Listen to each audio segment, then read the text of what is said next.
राम राम. मार्गशीर्ष महिन्यातील गुरुवारचे लक्ष्मी व्रतचे पूजन कसे करावे ते पाहणार आहोत. सगळ्यात आधी आचमन करून घेऊ. ओम केशवाय नमः, ओम नारायणाय नमः, ओम माधवाय नमः, ओम गोविंदाय नमः म्हणून पळीने हातावर पाणी घेऊन तामणात सोडावे. आधी गणपती पूजन करून घेऊ.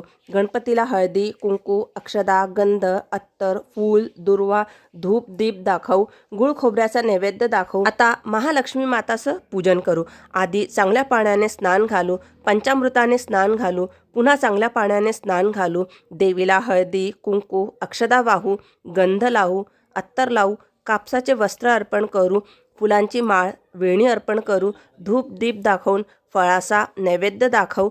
अशाच प्रकारे आपण लक्ष्मी यंत्र व देवी माताचा जो फोटो असणार त्याचं पूजन करून घेऊ. दूध साखरेचा नैवेद्य दाखवू. नंतर कथा वाचावी, मनातील इच्छा सांगावी, नमन अष्टक म्हणावे.